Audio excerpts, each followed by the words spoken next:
Linus Tech Tips coverage of E3 2014 is brought to you by HyperX Fury Series high-performance SSDs, the Corsair Vengeance K70 and K90 RGB mechanical keyboards, and NCIX.com, our trusted retailer for high-performance gaming PCs. All right, guys, we're here at ControlVR to check out easily the most impressive demo I've seen at any convention so far, if I can stroke your ego a little bit more, with the CEO. So how does this work?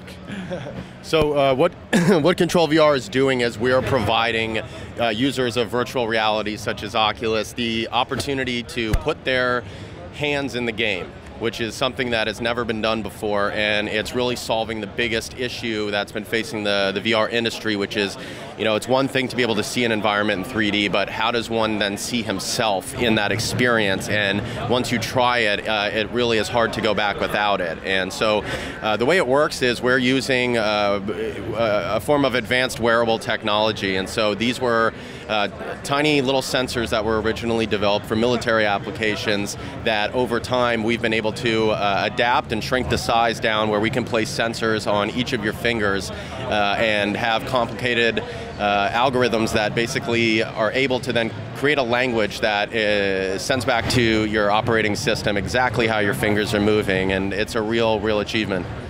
It's completely surreal because there's a few things out right now where you can get like your arm moving, but it's usually not very well synced, and your fingers aren't going to move with it and all that kind of stuff.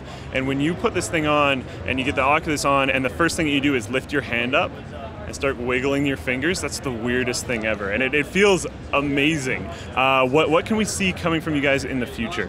Sure. So where we're at right now, you can get the development kit on Kickstarter. It's going to be running for another couple weeks, and then what you can expect from us in the future is to get a great SDK. We want to provide our community the best tools possible so that they can go and create the applications that really speak to them. We're very passionate about this technology and about the potential for really changing the world with it, because it starts with gaming, but also then goes into physical therapy applications, potentially robotics. There's really a lot of different applications for this. So what you can expect from us is to get a quality product with an easy-to-use SDK, and then from there, we've already begun working on the plans for the commercial product. And what you can expect in the future as a commercial product is we're going to offer a wireless solution for this, and then I think the thing that we're most excited about is the incorporation of feedback into the system. And so when you think about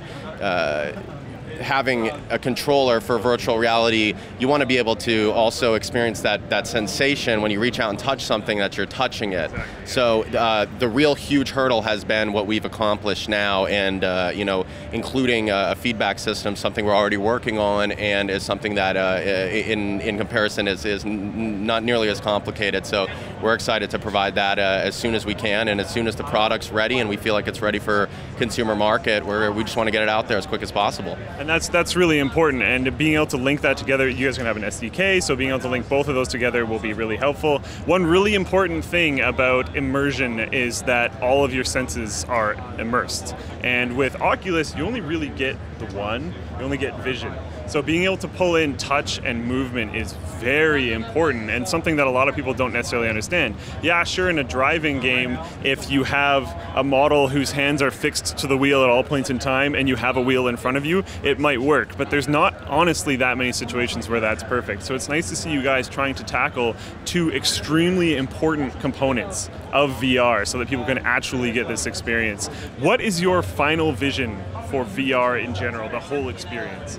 Sure. So, the final vision is something that I can't even articulate because we don't know where it's going to go. It's sort of like the internet. It's it's a very powerful thing that's out there, and it'll evolve as people develop different applications for it. So, I ultimately want to see this as a tool that improves the world and improves communication. I think it's going to be amazing for the classroom. So the idea of a classroom full of, 10-year-olds that are able to go to the Louvre in Paris and be able to walk around and talk to each other. Once you do social VR, it's one of the most powerful experiences that you'll have, because you realize that we have a future ahead of us where we're going to be able to connect with people that we usually would not be able to connect with in a real meaningful way. So ultimately, I'm just excited to see where the community takes it. For sure, there's a couple things in that I want to branch on. One is being able to bring this to the community is insane because of how much this is traditionally expensive. It's an insanely expensive device, and the fact that you guys are getting it at a fairly affordable amount is just nuts. And then you brought up being able to go to the Louvre. This might make history class interesting. That's probably the first time I've ever been able to say that. Like, it's one of the worst possible subjects in school, and it's like, wow, I can actually go to these different places and experience that in real life. And the social interaction that you were talking about, the most insane experience, I've been saying this is the greatest demo ever, but easily the greatest part of the greatest demo ever was when I'm in this demo environment, which is the space environment, which is like pretty cool, but it's not the most compelling demo ever. And then you walk over and you see the other person that's in the demo, and you wave at them and they wave back, and you're like, oh, that's so cool. And you see like the little micro movements because you just both got excited.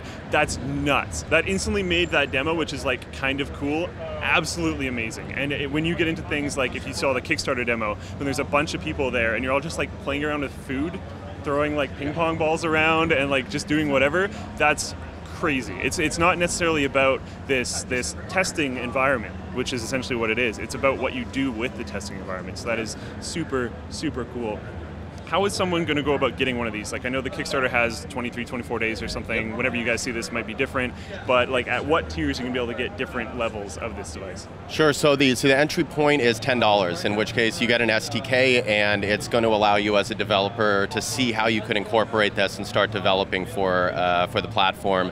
You can get a one-arm system for $350, and then the complete experience is $600 for the full upper body motion capture with your fingers, which is absolutely unheard of, and over time we're going to continue to do everything we can to drive the price of the system and the sensors down, and I think that the solution that we're providing is something that is going to change your world. So I think it already did. So well, thank you, and we want everyone to go out and support the Kickstarter and help us realize this vision that's being created and be a part of history.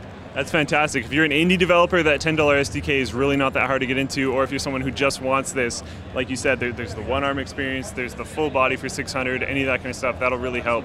I'm super excited for this. I think we're going to have to sign off so I don't stay here for an hour, but thanks again for showing us through. That was absolutely fantastic. Thanks to HyperX, Corsair, and NCX for sending us to this E3. Like, seriously, I wouldn't have been able to experience this awesome demo if it wasn't for them, so thank you very much. I'll see you guys next time.